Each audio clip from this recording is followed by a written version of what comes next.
السلام عليكم ورحمة الله وبركاته. سوري وهذا أصحاب تقاليقا maanta waxaan rabaa inaan laba qodob ka hadlo. Qodob waa laascaanood iyo ragga dadka laaya oo wiilkii Cabdifataax ee xorta Sheekh ee Mareykanka deganaa uu runta ka sheegay iyo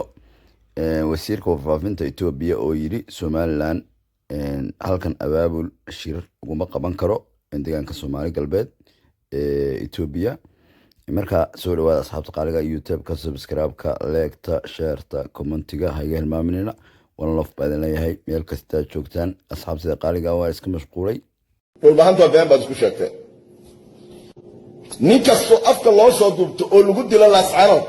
ma dilanin isaaqa mana dilanin ma jarteena mana dilanin reebay boqole waxa dilay nin dhulbahantaa waxaana soo diray nin dhulbahantaa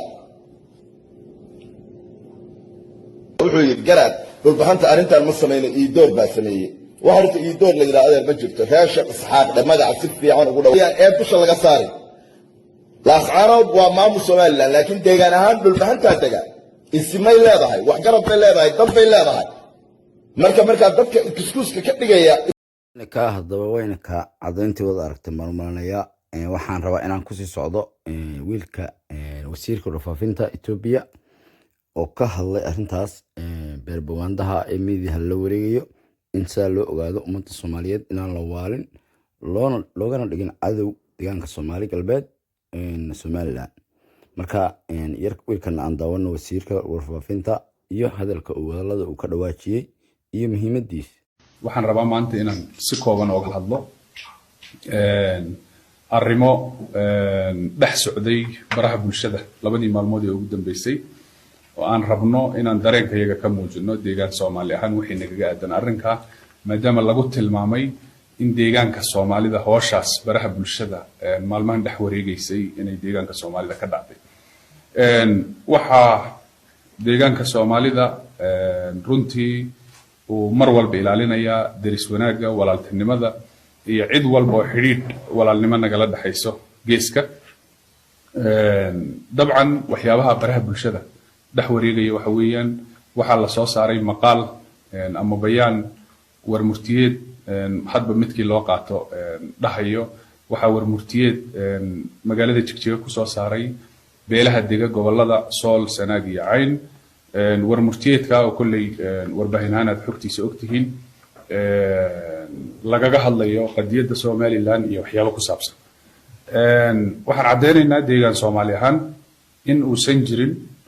wax kulan ah oo beelo ka soo jeeda Somaliland ay ku qabsadeen deegaanka Soomaalida iyagoo ogolaansho ka haysta maamulka deegaanka Soomaalida si walba marka waxaan cadeynaynaa inuu san jirin wax kulan ah oo deegaanka Soomaalida ka dhacay oo ku saabsan gobolada ama Somaliland raallina kama nihin in deegaanka Soomaalida uu ka dhaco isku imaatin lagaga soo horjeedo walaalaha iyaga Somaliland iyo kuwa kale deriska nahayba marka waxaan cadeynaynaa inuu san jirin wax kulan ah oo dhacay raallina kama nihin in uu kulan caynkaas lagu qabsado magaalada Jigjiga sidoo kale Somaliland waxaan leenahay xiriir isku dhawaansho walaaltinimo wada shaqeyneed oo ma aragtay markii laga eego xiliyadii isku dhawaanshaha ama wada shaqeynta Somaliland iyo deegaanka Soomaalida waqtigii oo ugu adkaa xiriirka iskaashi ee Somaliland iyo deegaanka Soomaalida dhinaca amniga dhinaca iskaashiga horumarka iyo dhaqaalaha wixii wada shaqeyn ee derisnimo ay keeni karto walaaltinimo ah xiriir is ixtiraam oo wada shaqeyneed baa naga dhaxeeya marka ma ogolaanayno cid ka soo horjeedo Somaliland mucaarad ku ah inay maaragtay deegaanka Soomaalida isku urursato arrintaana waxba kama jiraan ayaan leenahay